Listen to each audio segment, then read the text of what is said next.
Shalom à toutes et à tous. Ce soir, je suis venu parler d'une vision que Dieu m'a montrée encore. Et pour notre sœur Maria, et celle que Christ a changé l'identité parce que elle a accepté comme le Seigneur et le Sauveur de sa vie. Et elle est passée dans les eaux de baptême. Voilà notre sœur.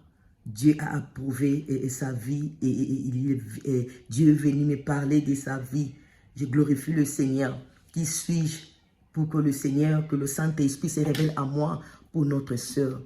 Parce que Dieu choisit ses serviteurs qui il veut, afin qu'ils puissent se révéler en eux et que Dieu puisse parler et donner des messages à ces serviteurs-là, raison pour laquelle je suis venu pour vous parler de la nouvelle identité de notre sœur Mégé, qui s'appelle maintenant Maria, que le Seigneur s'est révélé à moi et Dieu a approuvé sa nouvelle vie, Dieu a approuvé sa nouvelle vie, Dieu a approuvé sa marche. Donc c'est ça, je suis venu parler de sa vie, que le Saint-Esprit m'a révélé sa vie. Elle est de Dieu, voilà. Je vais remettre ces moments entre les mains de notre Seigneur. Que le Saint-Esprit soit au contrôle en ces moments dans le nom de Jésus-Christ. Père, nous te disons merci. Tu es Alpha et l'Oméga. Nous te disons encore merci. Tu nous as fait grâce. Tu nous as accordé la vie. Papa, nous te disons merci. Tu nous as créés. Il semblait bon de nous créer. Mais tu nous as créés à ton image et à ta ressemblance. Tu nous as créés pour la gloire de ton Saint-Nom. Tu nous as créés pour servir à ta gloire, Père. Nous te disons merci pour la vie. Merci pour ce message, Saint-Esprit, que tu as révélé. L'identité de la sœur Mégé Maria. Sois loué, Père, sois glorifié ton amour. Saint-Esprit, soit au contrôle. Bénis ces messages, afin que sa foi soit fortifiée de sa nouvelle vie, de sa nouvelle marche, de la crainte de l'Éternel. Soit au contrôle au nom puissant de Jésus. Et nous avons ainsi prié. Amen. Amen. Avant de donner cette révélation de notre sœur Mégé Maria, j'aimerais bien lire les Écritures. J'aimerais bien lire d'abord la parole de Dieu. Comment la parole de Dieu nous dit. Dans le nom de Jésus, je lis la parole du Seigneur. La Bible déclare dans 2 Corinthiens, chapitre 5, verset 17. 2 Corinthiens 5, 17, la Bible déclare: si quelqu'un est en Christ, il est une nouvelle créature. Les choses anciennes sont passées, voici toutes choses sont devenues nouvelles. Alléluia. Voici toutes choses sont devenues nouvelles.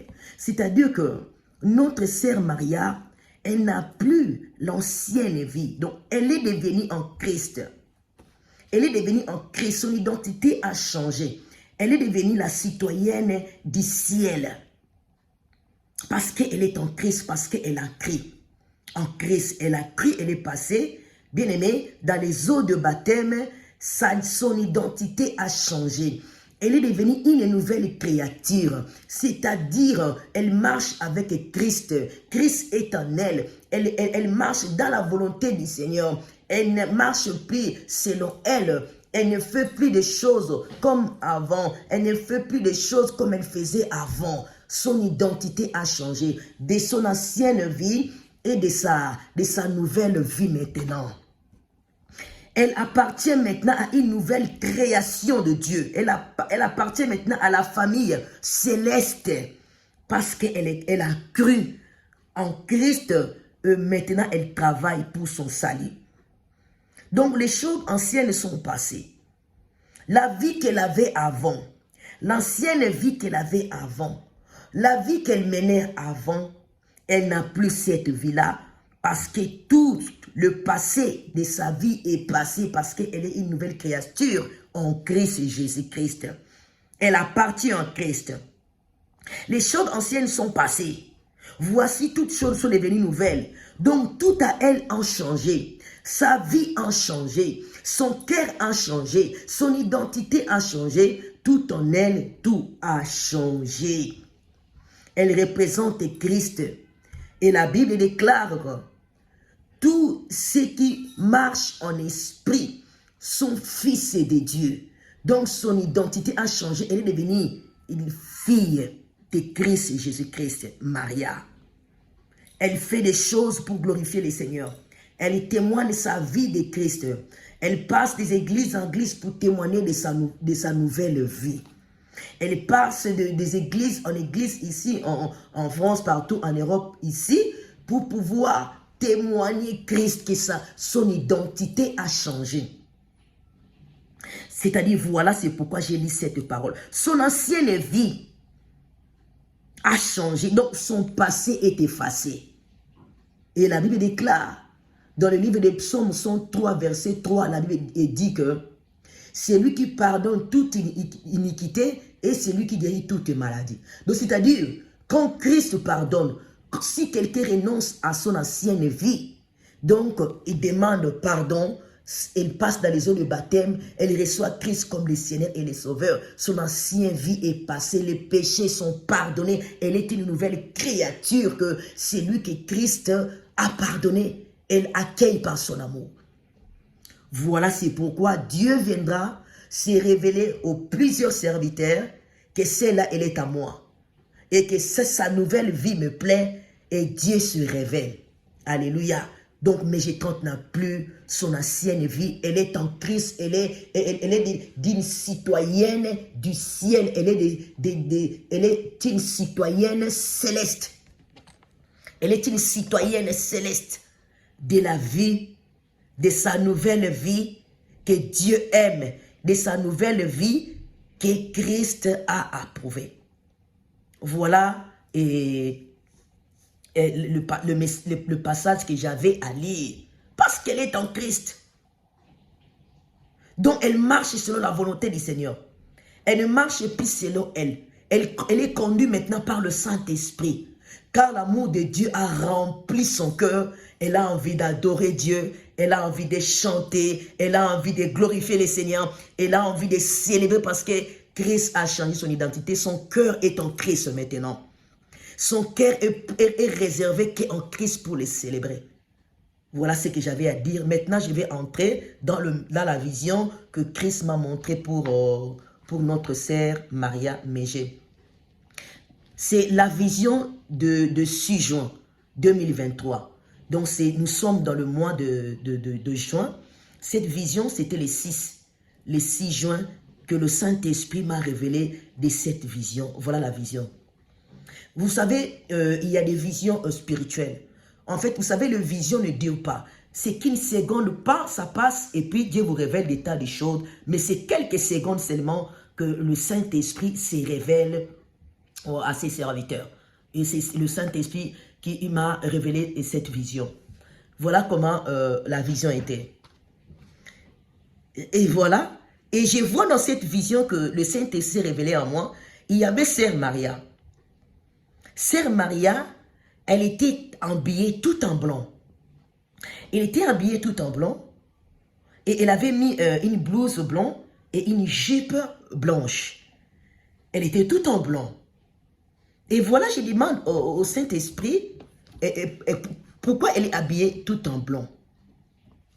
Et voilà, et on me montre son identité. Donc, on me répond, le Saint-Esprit me répond, elle est à moi. Elle est devenue à moi. Tout en elle est à moi. Et dans cette tenue qu'elle a mis tout en blanc, et elle avait une aiguille. Dans cette vision, je vis, mais j'ai 30, elle avait une aiguille. Donc dans cette aiguille, avec le fil, en fait, elle cherchait des trous, s'il y avait un trou pour pouvoir coudre sa tenue. Elle était toute blanche. Elle était toute blanche, sa tenue. Il n'y avait pas de tache, tout en blanc, toute belle. Elle cherchait maintenant s'il y avait un trou, ou il y avait un trou dans cette tenue-là pour qu'elle puisse les coudre. Mais il n'y avait pas. Elle est en train de chercher. Elle est en train de chercher dans sa tenue tellement blanc. Pourquoi elle était blanc? Elle marque dans la sainteté. Elle est devenue une nouvelle créature. Elle est devenue une nouvelle créature, mais j'ai 30. Elle cherchait dans sa tenue blanc, tout en blanc qu'elle était habillée. Elle cherchait des trous avec son aiguille pour pouvoir coudre. Qu'est-ce que cela veut dire? Bien-aimés, nous avons les ailes quand nous venons de recevoir le Seigneur Jésus-Christ comme notre Sauveur. On cherche à marcher dans la crainte de l'Éternel. La Bible déclare La crainte de Dieu est le commencement de la sagesse. Donc, dans 100 tennis qu'elle avait mis, elle cherchait s'il y avait un trou pour pouvoir coudre. Donc, Mégé 30, elle essaye de marcher. Elle n'essaye pas. Elle marche dans la crainte de Dieu parce que sa tenue tout blanc, là, sans tache. Elle marche dans la crainte de l'Éternel. Donc, c'est-à-dire, elle essaye par tout le moyen de ne pas pécher. Elle essaye par tout le moyen pour ne pas commettre un péché. Donc, elle contrôle sa vie. Alléluia. Elle contrôle sa marche. Elle contrôle ses pas. Et sa vie actuelle, elle est pour Christ, raison pour laquelle elle cherchait à tout prix pour coudre là où il y avait une faute, pardon, là où il y avait un trou pour pouvoir coudre. Elle cherche à tout prix tous les jours dans sa vie de marcher dans la crainte de Dieu. S'il y a une faute, elle essaie donc de craindre le Seigneur. Et nous, tous chrétiens, c'est comme ça que nous devons marcher, bien-aimés dans le Seigneur. La Bible déclare, avant d'enlever la poutre qui est dans ton œil, enlève d'abord la paille qui est dans ton œil. Cela veut dire quoi? Les chrétiens aujourd'hui passent leur temps à contrôler, à minimiser, à mépriser les autres. Or qu'eux-mêmes aussi, ils sont des hommes de failles. Nous avons des failles. Chaque jour, nous devons contrôler notre vie à marcher dans la crainte de l'Éternel. À regarder nos vies. Comment je marche? Comment je mène ma vie? Comment je conduis ma vie? Est-ce que je conduis ma vie dans la crainte de l'Éternel? Je devais chaque jour regarder, contrôler ma vie. La Bible dit, nous savons ni jour ni l'heure où le pour viendra chercher l'épouse. Nous savons le jour ni le fils il viendra pour chercher l'église. Chaque jour, nous devons marcher dans la crainte de l'Éternel et à contrôler sa propre vie. À contrôler si j'ai péché, si j'ai mal pensé des choses. C'est ça. La crainte de l'Éternel est le commencement de la sagesse. La crainte de l'Éternel est le commencement de la sagesse. Nous devons contrôler notre vie comme notre sœur Maria, que le Saint-Esprit est venu se révéler en moi. Elle est venue se révéler de sa nouvelle identité. Dieu a approuvé sa vie. Elle est une nouvelle créature. Elle n'est plus dans son ancienne vie. Elle marche et doit dans la crainte de l'Éternel. Elle était habillée tout en blanc. Elle cherchait, elle avait une aiguille pour pouvoir coudre des failles et des défauts. S'il y a un défaut, s'il y a une faute. Donc elle cherche cela. A combien d'anzambe? Azo contrôler vie naïe, a autant la vie abattuée, vie naïe, est-ce qu'elle a péché? Donc elle s'inquiète pour sa nouvelle vie. Dieu est venu se révéler. Bien-aimés, ne passez pas ici dans cette vidéo sans pouvoir liker, abonner et appuyer sur la cloche de notification. Afin que quand il y aura une nouvelle vidéo, vous serez avertis pour venir regarder le message. Ici, c'est le Saint-Esprit qui parle, c'est le Seigneur qui nous parle, qui se révèle à nous. C'est seulement, nous sommes des simples instruments. C'est-à-dire que nous devons contrôler notre vie d'abord avant de contrôler la vie des autres. Nous devons nous corriger d'abord nous-mêmes, à nous regarder à l'intérieur de nous comment je mène ma vie. Et nous devons faire ainsi en tant que les enfants de Dieu. Mais nous sommes là à contrôler, à critiquer, à mépriser les autres. Or que nous-mêmes, nous sommes les hommes et les femmes des failles. Nous sommes des failles. Nous avons des failles. Notre sœur, Dieu est venu se révéler en nous, sœur Maria, à moi. Dieu grêle sa vie, sa nouvelle vie de la sainteté, de la crainte de l'Éternel. La Bible dit dans le livre d'Apocalypse, errez ceux qui lavent leurs robes. Robe, c'est notre vie, c'est notre identité, c'est nous. Si cette robe est tachée, il y a le péché. Ce n'est pas bien, il faut chercher à marcher dans la crainte de l'Éternel. Laver sa robe, c'est notre vie. De fuir le péché. De quitter les bancs de mon cœur. La Bible dit encore dans les livres des psaumes, nous connaissons ces versets-là. Psaume chapitre 1. La Bible déclare, je vais les lire. Psaume chapitre 1, verset 1, la Bible dit, « Heureux l'homme qui ne marche pas selon le conseil des méchants, qui ne s'arrête pas sur la voie de pécheurs, et qui ne s'assied pas en compagnie de moqueurs. » Voilà, la Bible le dit, qui ne s'assied pas en compagnie de moqueurs. Heureux l'homme qui ne marche pas selon le conseil des méchants, en tant que les enfants de Dieu qui ont reçu le Seigneur et le Sauveur de leur vie.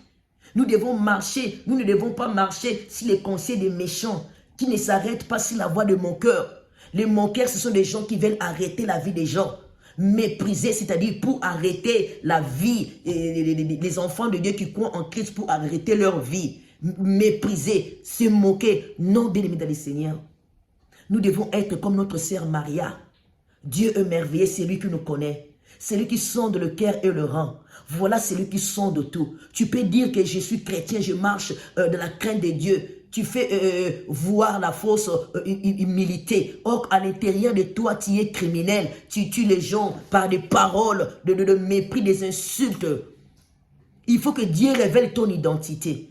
Dieu parle par des songes, par des visions. Je ne connais pas sœur Maria. Je ne vois que sur YouTube, tout, voilà. Mais là, Dieu est venu se révéler. Voilà la vraie identité. Voilà la vraie enfant de Dieu. Voilà une personne qui vient de se convertir. Voilà la personne qui est passée dans les eaux de baptême. Voilà la personne bien-aimée dans le Seigneur. La fille du roi des rois que Dieu a agréée. Il a montré son identité. Partagez cette vidéo, bien-aimée. Ne passez pas dans cette vidéo sans pouvoir vous abonner. Abonnez-vous massivement, bien-aimée dans le Seigneur. Abonnez-vous massivement. Marchons dans la crainte de l'Éternel. Quittons le bas de mon cœur.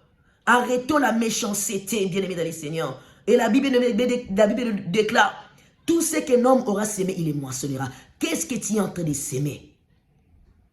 Qu'est-ce que tu es en train de s'aimer dans ta vie? La méchanceté ou l'amour? Répentons-nous, car le temps est mauvais. Rachetons le temps, car les jours sont mauvais, bien-aimés dans le Seigneur. Répentons-nous, nous savons ni jour, ni l'heure où le pou viendra chercher son épouse, viendra chercher l'église. Le temps est mauvais. Tu peux dire que j'attends l'enlèvement. La mort peut te surprendre. Tu meurs aujourd'hui. Où iras-tu? Où passeras-tu ton éternité, bien-aimé, après la mort? C'est le moment que tu es vivant, que tu vas soigner ta relation. Tu vas choisir le chemin, la vie ou la mort. La Bible déclare, dans Romains 5, 12, par un seul homme, le péché et la mort sont entrés. Mais en Jésus-Christ, la Bible déclare, car Dieu a tant aimé le monde qu'il a donné son Fils unique, afin que quiconque croit en lui ne périsse point, mais qu'il ait la vie éternelle. Bien-aimé dans le Seigneur, choisis la vie et la mort. Christ est venu, il nous a donné la vie. Dans Jean 10, il dit, les voleurs ne viennent que pour voler, dérober et détruire. Mais moi, le Fils, je suis venu afin que mes brebis aient la vie et qu'elle ait en abondance. La vie de maintenant et la vie éternelle surtout, là où nous allons passer notre éternité, bien aimé dans le Seigneur.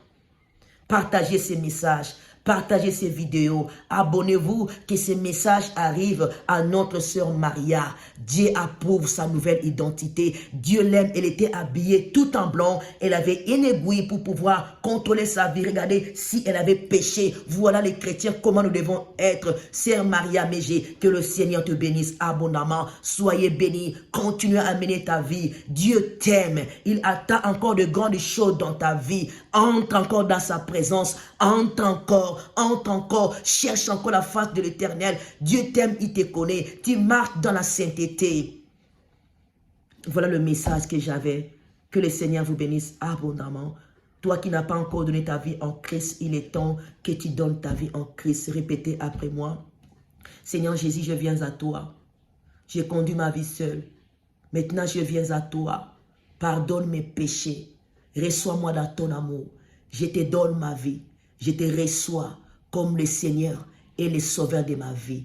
Amen. Je vais prier au Seigneur. Père, voici tes enfants. S'ils sont venus te recevoir comme le Seigneur et le Sauveur de leur vie. Seigneur, merci. Oh, aujourd'hui, je sais qu'il y a une grande fête au ciel parce qu'il y a plusieurs personnes ou une personne qui t'ont accueilli comme le Seigneur et les sauveurs de leur vie. Il y a une grande fête, il y a leur identité ont changé et leur marche a changé parce que Christ Père, tu les as accueillis. Aujourd'hui au ciel, il y a une grande fête. Merci Père pour ta grâce, pour ton amour. Dans le nom puissant de Jésus, nous avons ainsi prié. Amen. Toi qui as reçu les Seigneurs et les Sauveurs, cherche une église pour aller parce qu'il y a une grande fête au ciel pour toi qui viens de recevoir Christ comme le Seigneur et le Sauveur de ta vie. Bye bye. Que le Seigneur vous bénisse abondamment. Maman Rita.